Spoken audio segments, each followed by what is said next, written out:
Alors que les coiffeurs, barbiers, cabinets d'esthétique, épilation sont fermés, il est temps de prendre soin de soi. Et pour ça, pas besoin d'aller chercher bien loin ou de faire compliqué. Notre cuisine, nos placards regorgent souvent de solutions. Alors quelles sont les recettes maison pour donner un coup de peps à sa peau?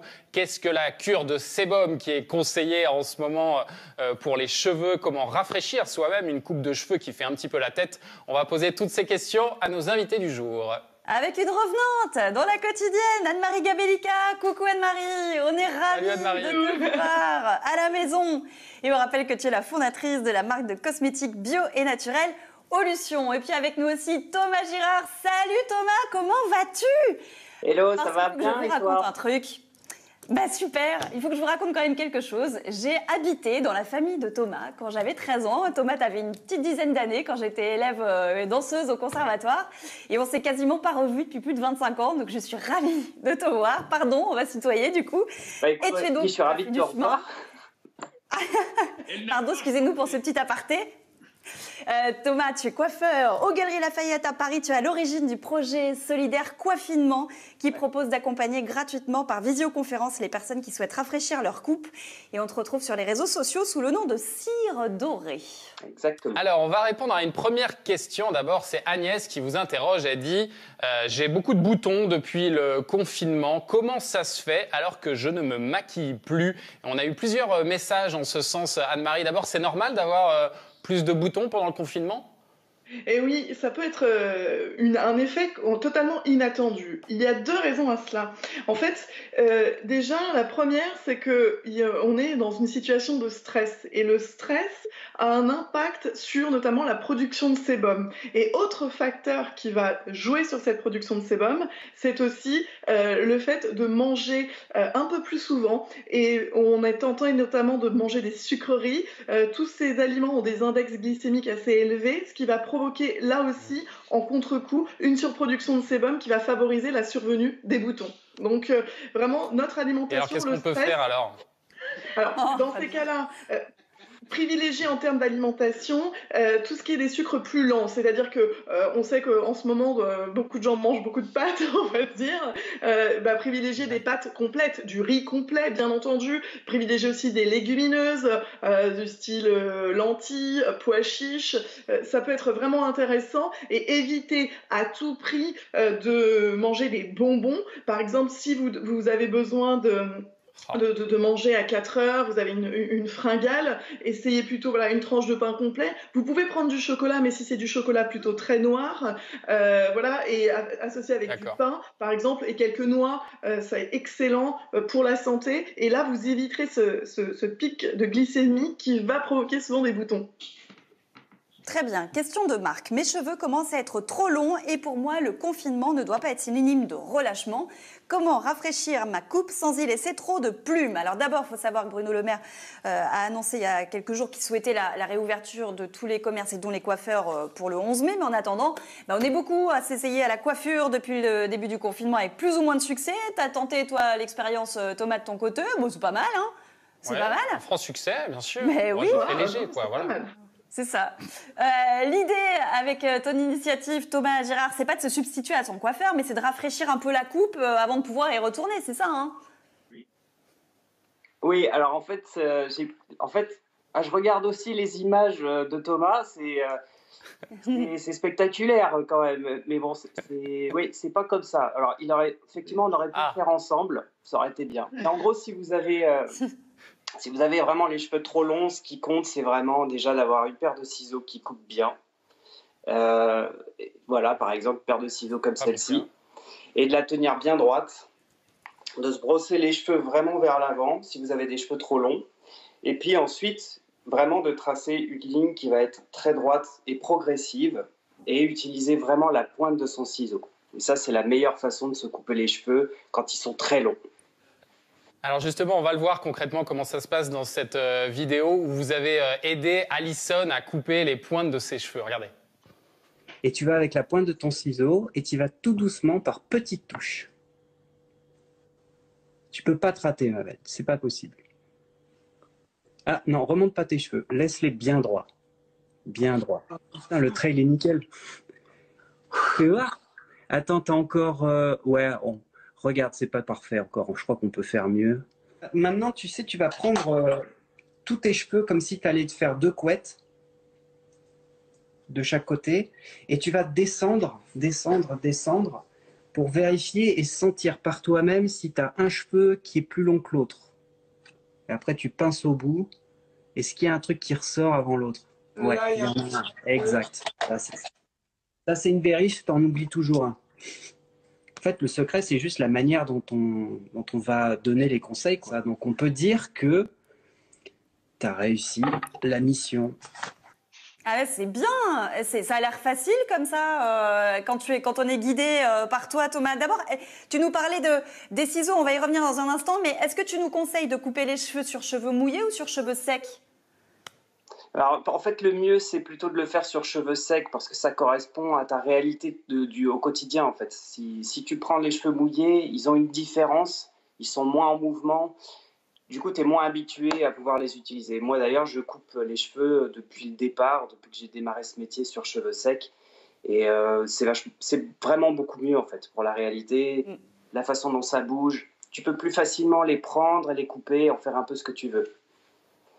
Après, tout le monde ne peut pas se couper les cheveux soi-même, non? J'imagine que c'est plus compliqué, par exemple, si on a les cheveux raides que si on les a un petit peu bouclés, on peut plus se rater, non?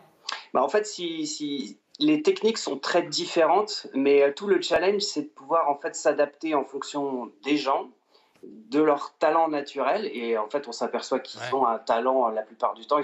Comme ils se le font sur eux-mêmes, ils sont 3 fois plus concentrés que la normale. Donc ça, c'est génial. Ah oui, ça, c'est ça. Le type de cheveux et puis le matériel qu'ils ont à disposition.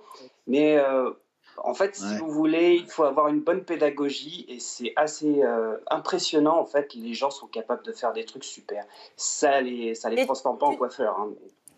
Oui, bien sûr. Mais tu nous disais qu'il faut avoir des ciseaux. Coiffeur ou un ciseau classique, ça va? Ah bah.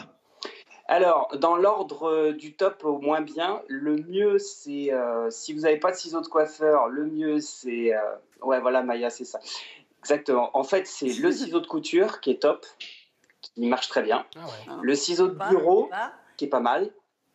Le ciseau de cuisine, en général, il est rouillé, il a servi à couper des aromates. En général, c'est pas terrible.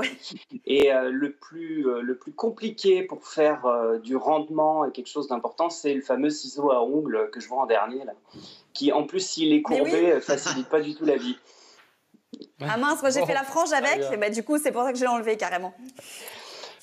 Prochaine question, c'est Sylvain qui vous interroge. Il vous dit j'ai quelques pots de miel à la maison. Quelle recette de masque pour le visage pourriez-vous me conseiller? Anne-Marie, je crois que tu as une recette, toi, à base de miel. Ah bah, on ne peut plus simple, Sylvain. Un masque hydratant pour le visage en s'appliquant du miel en couche fine sur tout le visage. Vous pouvez le laisser, Sylvain, au moins 10-15 minutes. Comme ça, vraiment, votre peau va totalement s'imprégner de tous les nutriments que contiennent le miel. Donc, ça va être un masque minute rapide et extrêmement efficace. Quels sont les autres produits qu'on peut utiliser ?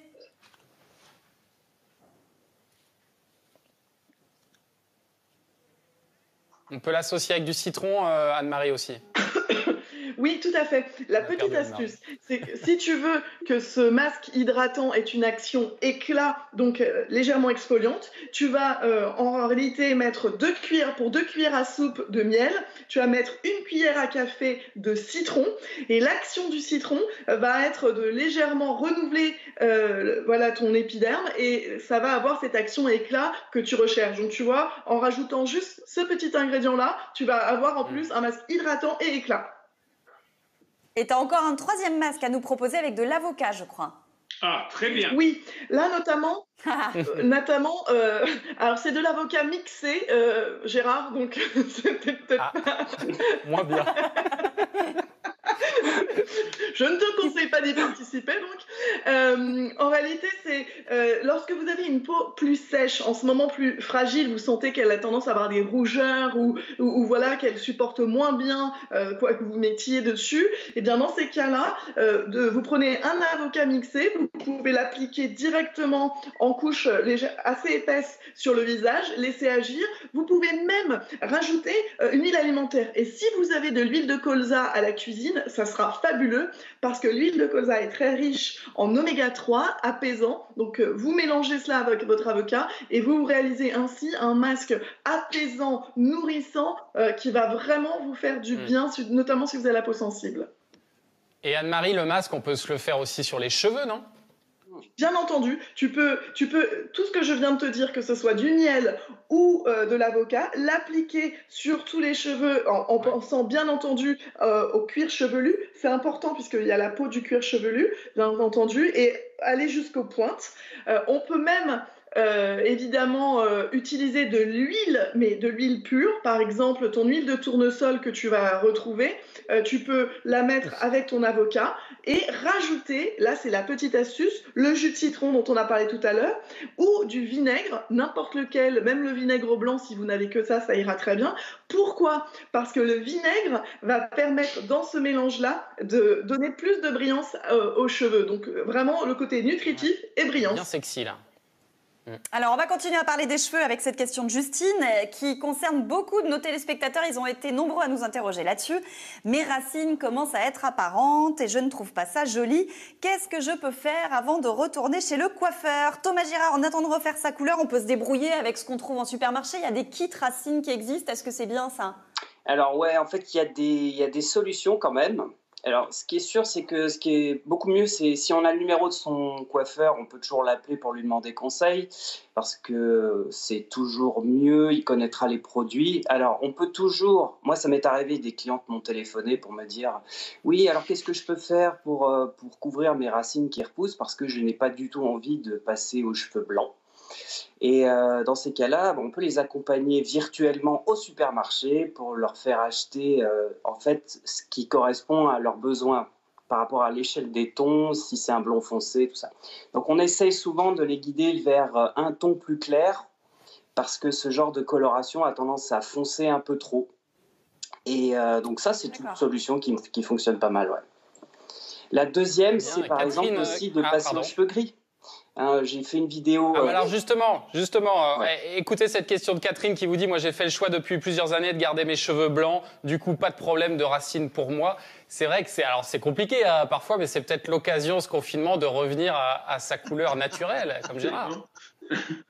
Qu'est-ce que vous en pensez, Thomas ? Ben oui, en fait, j'ai fait une vidéo d'ailleurs sur YouTube qui marche plutôt bien là-dessus parce que j'ai découvert, il y a un moment de ça, mais j'ai découvert qu'il y a aussi une large communauté de femmes qui revendiquent leur côté cheveux gris et qui sont magnifiques comme ça.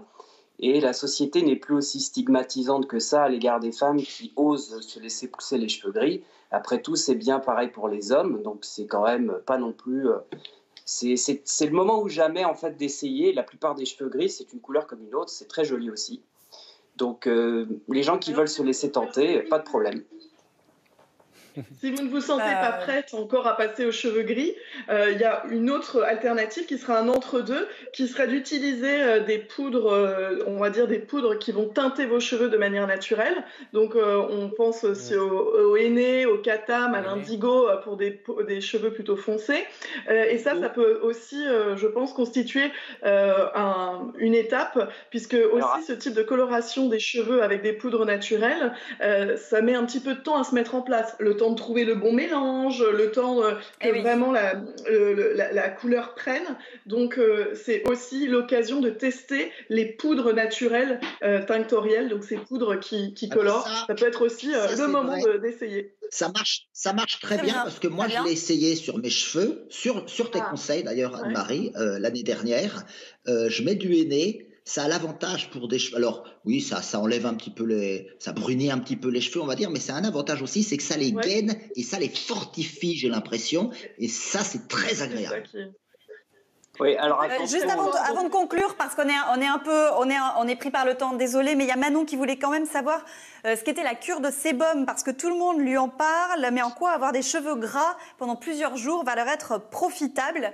C'est quoi, juste Thomas, la cure de sébum en quelques mots? Alors, la cure de sébum, en fait, le principe est simple, c'est d'arrêter de se laver les cheveux pendant au moins 1 mois. Donc, il faut pouvoir assumer derrière. Bon, le confinement peut permettre éventuellement de le faire. L'idée, en fait, derrière, c'est la croyance et les observations subjectives des gens qui l'ont fait, c'est de se dire qu'ils vont avoir un espacement des shampoings, puisqu'en fait, ils partent du principe qu'ils se les lavent trop souvent, et ensuite de pouvoir aussi passer sur des produits qui sont plus naturels. Alors, on peut éventuellement faire ça, mais il n'est pas forcément nécessaire de faire une cure de sébum, c'est-à-dire de passer les cheveux pendant 30 jours. C'est pas nécessaire pour passer à un produit plus naturel ou pour espacer son shampoing, bien sûr.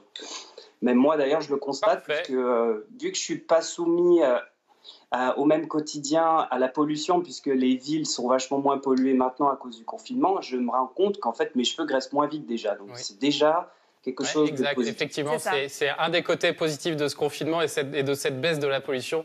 C'est peut-être que nos cheveux sont un petit peu moins sales. Merci beaucoup à tous les deux de nous avoir rendu visite aujourd'hui dans la quotidienne à la maison. Merci à Judith Barcessa qui nous a aidé à préparer ce dossier. On va continuer à répondre à vos questions. Ce sont les cas pratiques.